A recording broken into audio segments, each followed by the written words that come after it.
Okay, so in the last lecture we have completed the classification of polymers. Okay, now we will start the preparation, properties, uses of some important polymers. Okay, तो उसमें सबसे पहला polymer जो हम लोग देखने वाले हैं that is rubber.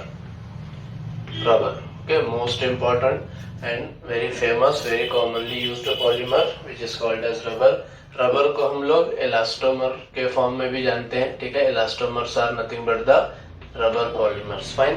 अच्छा, रबर सबको ही पता है ना, हमारी डेली लाइफ में, डे टू डे लाइफ में यूज होने वाली चीज है. ठीक है, अगर एग्जांपल लेंगे तो हमारे बलून्स जो होते हैं रबर के होते हैं, हमारे शू सोल्स जो होते हैं है ना, तो वो रबर के होते हैं.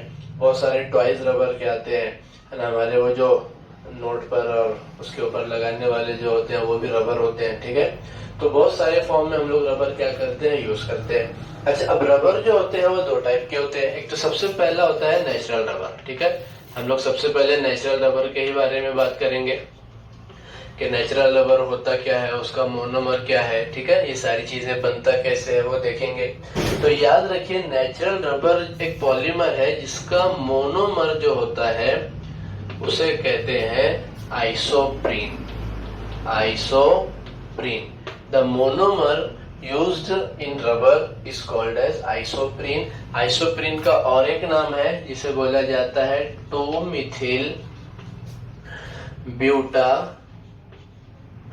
1,3 diene. Okay, this is the IUPAC name of natural rubber, which is 2-methyl 1,3 butadiene या 2-methyl buta 1,3 डायईन. ठीक है, दोनों नाम लिख सकते हो, इस तरीके से भी लिख सकते हो 2-methyl ओके 1,3 ब्यूटा डाई, दोनों नाम करेक्ट है. फाइन. नाउ अब आईयूपीएसी नेम से हम लोग क्या करेंगे, आइसोप्रीन को या जो नेचुरल रबर उसका मोनोमर बनाने की कोशिश करेंगे. अब एक बात बताइए, ब्यूटा है, ब्यूटा कितने कार्बन के लिए यूज होता है, 4 कार्बन. ठीक है, तो लेट से सबसे पहले मैं लिखने वाला हूँ 4 कार्बन इस तरीके से 1 2 3 4 कार्बन. ठीक है, 1,3 डायईन है ना. इन किसके लिए यूज होता है, अल्कीन के लिए. तो अगर मैं नंबरिंग देता हूँ लेट से 1 2 3 4, तो फर्स्ट पोजीशन पर और थर्ड पोजीशन पर जो है हमारे पास क्या है, ये डबल बॉन्ड का ग्रुप है, अल्कीन का ग्रुप है. दैट्स व्हाई डायईन कौन सी पोजीशन पर है, फर्स्ट एंड थर्ड. और सेकंड पोजीशन पर कौन सा ग्रुप लगा हुआ है, सेकंड पोजीशन पर यहाँ पर कौन सा ग्रुप है, अल्कीन. अब सिर्फ वैलेंसीज बैलेंस करो. ये कार्बन को कितनी हाइड्रोजन जाएगी, 2. इसकी 1 2 3 4 कंप्लीटेड है. इसके पास 1 2 3, इसके पास 1 हाइड्रोजन और इसके पास जाएगी 2 hydrogen. So this is the structure of isoprene, और we can say 2-methyl 1,3 butadiene. आगे बात समझ में. So this is the monomer used in preparation of natural rubber. Fine. अब हम लोग देखते हैं कि नेचुरल रबर बनता कैसे है. हम लोग आइसोप्रीन का यूज करके क्या करेंगे, नेचुरल रबर बनाएंगे. ठीक है, ओके. नाउ लेट्स से अब होता क्या, जरा ध्यान से देखिए. लेट्स से मैंने क्या किया, नेचुरल रबर का मोनोमर लिया CH2 double bond C, let's say here CH3 again CH double bond CH2. अब जरा ध्यान से देखना, इसमें होगा क्या, इसका हमको पॉलीमर बनाना है. तो देखो दो चीजें हैं, एक तो ये होता है होमोपॉलीमर. ठीक है, this is what, homopolymer. Homopolymer का मतलब क्या, होमोपॉलीमर ऐसा पॉलीमर होता है जिसमें एक ही टाइप का मोनोमर यूज होता है. तो हम लोग सिर्फ इसी को क्या करेंगे, रिपीट करते जाएंगे, कोई दूसरा मोनोमर यूज नहीं करेंगे. अब देखिए, इसमें होगा कुछ यूं कि ये जो डबल बॉन्ड है इसमें से एक बॉन्ड का होगा होमोलिटिक फिशन. क्या होगा, होमोलिटिक फिशन. ठीक है, सिमिलरली ये वाला जो बॉन्ड है इसका भी क्या होगा, होमोलिटिक फिशन होगा. हम सबको पता है होमोलिटिक फिशन में क्या बनते हैं, होमोलिटिक फिशन में बनते हैं फ्री रेडिकल्स. ठीक है, फ्री रेडिकल्स बनते हैं. तो देखो ये हो गए होमोलिटिक फिशन. अब देखिए ये वाला बॉन्ड ब्रेक हुआ. फाइन, ये वाला बॉन्ड ब्रेक हुआ, ये वाला बॉन्ड ब्रेक हुआ. ये कार्बन एक जगह एक हो गया फ्री रेडिकल के साथ, ये कार्बन हो गया फ्री रेडिकल के साथ. और ये दोनों हो गए। अब देखो ये दोनों को तो एक एक बॉन्ड चाहिए, तो ये दोनों क्या करेंगे, ये दोनों आपस में मिलकर क्या कर लेंगे, डबल बॉन्ड बना लेंगे। ये इसका इलेक्ट्रॉन ये दोनों का आपस में मिलकर क्या बन जाएगा, डबल बॉन्ड बनेगा। और अब इन दोनों की जो वैलेंसी खाली है, तो ये जो दूसरा मोनोमर आएगा इसी का, ये भी तो सेम कंडीशन के साथ रहेगा ना। नाउ लेट्स से मैं एक दूसरा यहाँ पर लिख रहा हूँ, CH2 double bond, let's say यहाँ पर लिखते हैं पहले पूरा CH3 CH double bond CH2।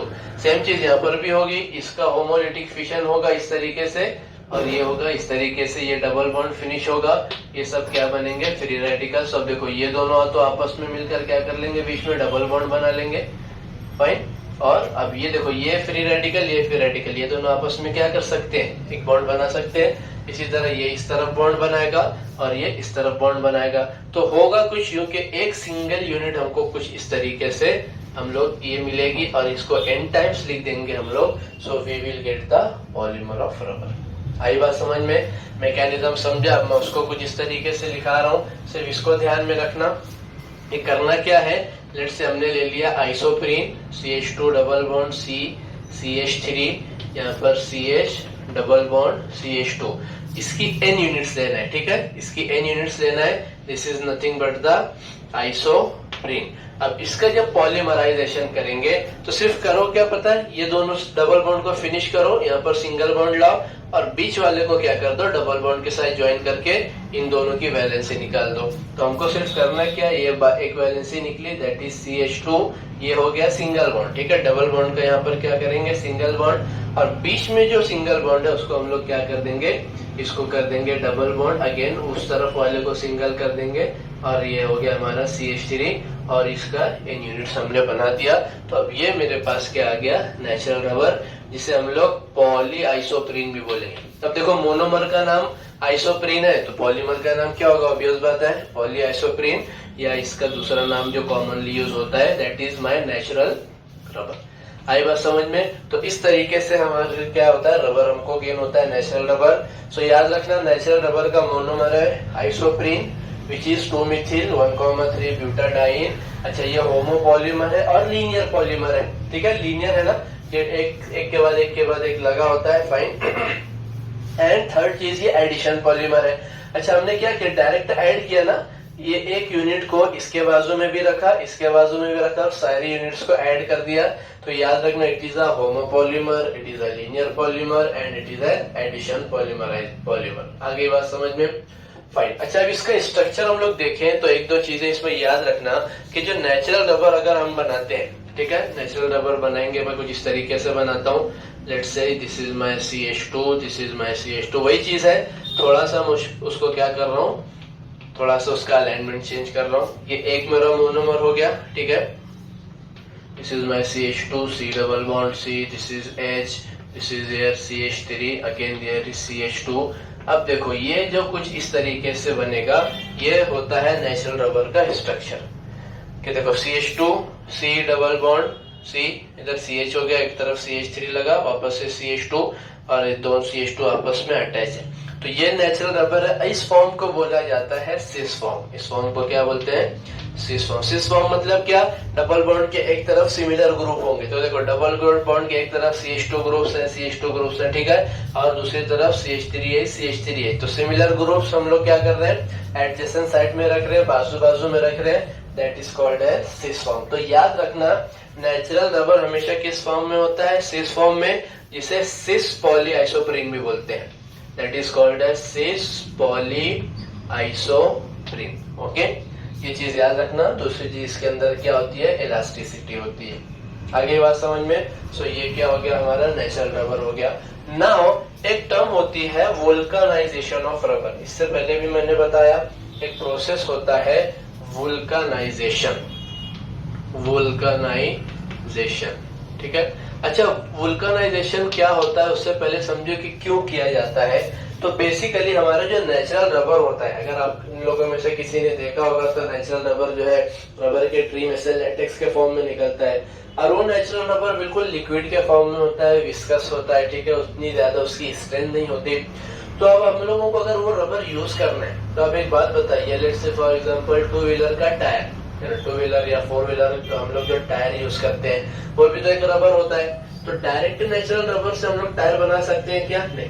Tyre के लिए हमको उसकी बनाने के लिए उसकी टफनेस बढ़ानी पड़ेगी, हार्डनेस बढ़ानी पड़ेगी, ठीक है, और जो है उसकी जो है स्ट्रेंथ बढ़ानी पड़ेगी। तो ये सारी चीजें हमारे नेचुरल रबर में नहीं होती है ना। नेचुरल रबर हम लोग डायरेक्टली यूज नहीं कर सकते टायर वगैरह बनाने के लिए।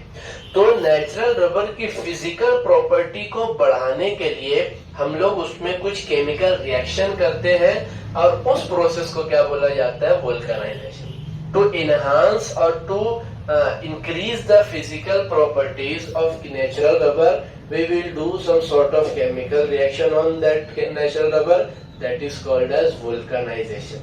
आगे बात समझ में? तो वोल्कनाइजेशन से होगा क्या? वोल्कनाइजेशन से हम लोग क्या करेंगे? उसकी फिजिकल प्रॉपर्टीज को एनहांस करने वाले हैं, ठीक है।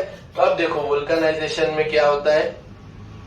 फाइन, नाउ लेट्स से ये मेरा नेचुरल रबर है, ठीक है। Let's say CH2 C CH3 double bond CH and CH2। Okay fine, this is my, ये मेरा इस तरीके से this is my natural rubber. Okay, आगे बात समझ में? फाइन, अब हमको क्या करना है? इसके अंदर वोल्कनाइजेशन करना है। तो जनरली हम लोग क्या करते हैं? इसकी रिएक्शन कराते हैं सल्फर के साथ। ओके, वोल्कनाइजेशन ऑफ रबर में हम लोग इसकी रिएक्शन किसके साथ कराएंगे? सल्फर के साथ। अब हम सबको पता है कि रबर कैसा होता है? लीनियर होता है। तो नाउ लेट्स से जब उसकी रिएक्शन सल्फर के साथ कराते हैं ना, तो ये क्या हो गया? एक लीनियर पॉलीमर हो गया रबर का, ये दूसरा पॉलीमर, ये तीसरा polymer, these are some polymer और straight chains of natural rubber. तो सल्फर की रिएक्शन जब इसके साथ होती है तो सल्फर बीच में क्या करता है? सल्फर बीच में क्रॉस लिंकिंग करता है। ओके, सल्फर का मॉलिक्यूल क्या करता है? दो रबर की जो लीनियर चेन्स है उनके बीच में आपस में एक क्रॉस लिंक बनाता है। और याद रखना, इससे पहले हमने क्रॉस लिंक पॉलीमर में देखा भी था कि क्रॉस लिंकिंग की वजह से इसकी स्ट्रेंथ, इसकी टफनेस, इसकी हार्डनेस बहुत ज्यादा क्या हो जाती है? इंक्रीज हो जाती है। ये बात समझ में? तो सल्फर की वजह से क्या होगा? सल्फर के मॉलिक्यूल की रिएक्शन जब हम लोग रबर के साथ कराएंगे तो सल्फर का मॉलिक्यूल ये रबर के जो लीनियर पॉलीमर्स है इनके बीच में क्या करेगा? क्रॉस लिंकिंग करेगा, जिसकी वजह से इसकी प्रॉपर्टी क्या हो जाएगी? इनहांस हो जाएगी, ठीक है। उसको भी देखते हैं होता कैसे है ना। जब हमने ये नेचुरल रबर लिया तो उसमें सल्फर जो है ना 5% लिया जाता है। आमतौर से सल्फर का जो रेशियो होता है दैट रेशियो इज ऑफ 5%। अब देखो होगा कुछ इस तरीके से कि हम लोग यहाँ पर नेचुरल रबर यूज कर रहे हैं, ठीक है। CH2 C CH3 double bond CH CH2, ठीक है। ये n टाइम्स हमने यूज किया नेचुरल रबर। इसकी रिएक्शन की हमने सल्फर के साथ। तो देखो रिएक्शन के बाद होता कैसे है? ये एक चेन मैं पहले ऊपर लिखता हूँ, एक चेन नीचे लिखता हूँ, ठीक है। ये एक चेन कुछ इस तरीके से होगी CH2 C double bond CH CH2 CH3, yes और नो। और ये यहाँ से एक लंबा सा एक पॉलीमर क्या हो जाएगा? हमारा एक हो गया। दूसरा, उसकी दूसरी चेन में नीचे लिखता हूँ, let's say CH2 C double bond CH CH2। यहाँ पर ये कंटिन्यूएशन में क्या होगा? पॉलीमर होगा और यहाँ पर आ गया CH3। अब देखो जब सल्फर की this is my one polymeric chain, this is my second straight polymer chain of natural rubber. जब सल्फर की रिएक्शन होती है तो क्या होता है? यहाँ से एक बॉन्ड ब्रेक हुआ, यहाँ से एक बॉन्ड ब्रेक हुआ, ये कार्बन की वैलेंसीज फ्री हुई, ठीक है। ये कार्बन की वैलेंसीज फ्री हुई, इनके साथ क्या होगा? बीच में सल्फर बॉन्ड बनाएगा कुछ इस तरीके से। तो अब देखो सल्फर ने क्या किया कि दो चेन को आपस में ज्वाइन कर दिया वाया क्रॉस लिंकिंग। अब ये जो रबर बन गया, इस रबर को बोला जाएगा vulcanised rubber, which is very much tougher, okay, and very much harder, very much elastic, very much stronger than the natural rubber। तो इस प्रोसेस को क्या बोला जाता है? वुल्कनाइजेशन ऑफ रबर। अब जो वुल्कनाइज्ड रबरों की एग्जांपल है वो है बुना S, बुना N वगैरह, वो हम लोग आगे डिटेल में देखेंगे। बट अभी के लिए ये याद रखिए कि वुल्कनाइजेशन प्रोसेस होता क्या है और वुल्कनाइजेशन प्रोसेस की केमिकल रिएक्शन हम लोग किससे करते हैं, तो स्ट्रक्चर कैसा होता है वो ध्यान में रखना है, ठीक है। अगर इसका स्क्रीनशॉट लेना है ले लीजिए, इसके बाद हम लोग आगे चलते हैं।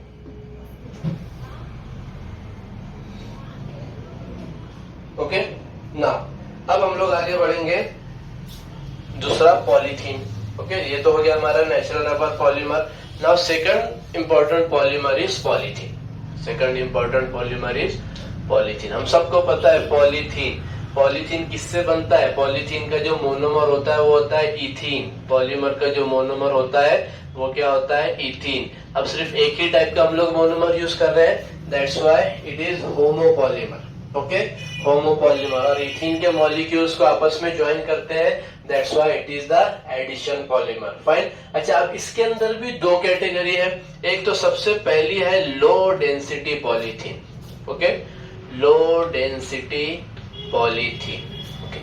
लो डेंसिटी पॉलीथीन, जिससे हम लोग LDP भी कहते हैं। लो डेंसिटी पॉलीथीन का एक और नाम क्या है? LDP।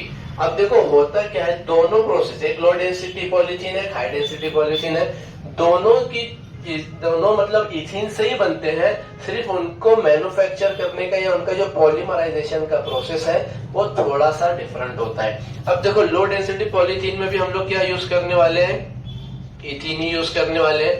अच्छा, एक जनरल आइडिया ले लो, ये बनेगा कैसे? n टाइम्स यूज करेंगे तो ये बॉन्ड ब्रेक होगा, एक वैलेंसी इधर निकलेगी, एक वैलेंसी इधर निकलेगी, कुछ इस तरीके से CH2 और ये n टाइम्स ये बन जाता है हमारा पॉलीथीन। एक जनरल आइडिया है। अब देखो लो डेंसिटी पॉलीथीन कैसे बनता है? हमने ले लिया इथीन। अब सिर्फ ध्यान देना है कंडीशन के ऊपर। ध्यान देखो जरा, कंडीशन क्या होती है यहाँ पर? कंडीशन यहाँ पर होती है सबसे पहले तो 370 केल्विन होता है टेम्परेचर। उसके साथ साथ 1000 से 2000 होता है एटमॉस्फेरिक प्रेशर। और इसके अंदर हम लोग यूज करते हैं ट्रेसेस ऑफ O2 और पर ऑक्साइड। ठीक है, एनी पर ऑक्साइड एंड O2 जिसका ट्रेस 0.03% हो गया, 0.1% हो गया, ये करते हैं। टेम्परेचर की रेंज देखिए 330 to 370 केल्विन, और जो है 350 है, नॉट 330, 350 to 370 केल्विन। और प्रेशर जो है बहुत ज्यादा है, 1000 to 2000 ATM। जब इस कंडीशन के ऊपर इथीन की रिएक्शन होती है। अच्छा, ये किस लिए यूज करते हैं पर ऑक्साइड? याद है, ये इनिशिएटर होता है, एक्टिवेटर होता है। यहाँ पर भी कौन सा मैकेनिज्म होगा? Free radical mechanism. सबको याद है एडिशन पॉलीमराइजेशन में कौन सा मैकेनिज्म होता है? Free radical. तो फ्री रेडिकल मैकेनिज्म से ये बनेगा। तो इस प्रोसेस में जो पॉलीथीन हमको मिलता है ना, वो पॉलीथीन को क्या बोलते हैं हम लोग? लो डेंसिटी पॉलीथीन। ठीक है। अब अच्छा, अब इसको लो डेंसिटी क्यों बोलते हैं? तो देखिए, ये पॉलीथीन बनता कुछ इस तरीके से, उसका रिप्रेजेंटेशन तो यही होगा, लेकिन ये पॉलीथीन कैसा होता है? लेट्स से ये CH2 की एक बड़ी सी चेन हमारे पास है, तो उसमें क्या होता है कि उसमें बीच में कोई एक आध जगह पर एक ब्रांच आ जाती है।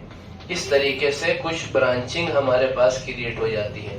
देखो, यहाँ पर CH2 की एक चेन तो है, लेकिन बीच बीच में कहीं कहीं पर क्या होता है, एक दूसरी चेन भी एज अ ब्रांच उसके साथ क्या हो जाती है? अटैच हो जाती है। इसकी वजह से इसे क्या बोला जाता है?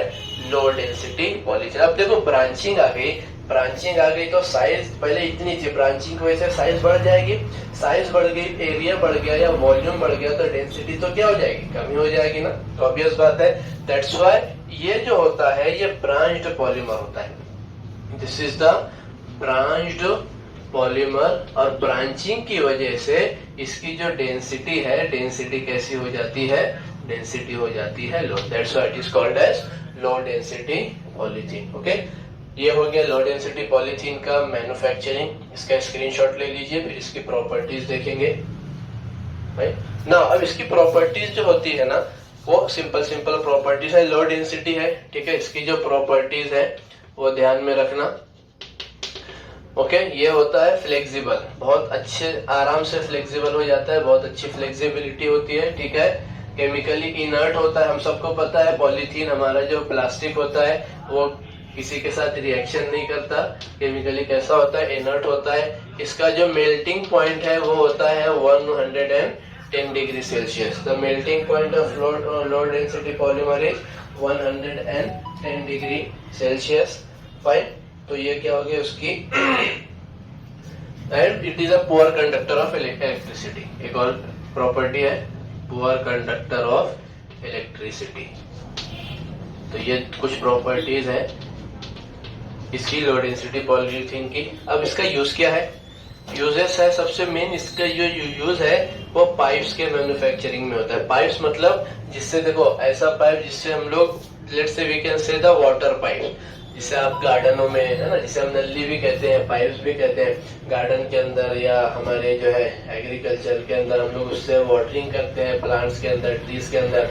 तो वो वाटर के जो पाइप्स होते हैं वो क्या होते हैं, किससे बनते हैं, लो डेंसिटी पॉलीथीन से। इसी तरह हमारे घर में जो वाटर बॉटल्स होती हैं ना, वाटर बॉटल्स, वो भी किससे बनती है, लो डेंसिटी पॉलीथीन से। और कुछ जो है फूड रखने के लिए जो प्लास्टिक के कंटेनर्स आते हैं, ठीक है, थोड़ा अच्छा जो लाइट वेट वाले है ना, कुछ कंटेनर्स जो होते हैं वो भी किससे बनाए जाते हैं, लो डेंसिटी पॉलीथीन से। तो ये सारी एग्जांपल किसकी है, लो डेंसिटी पॉलीथीन के।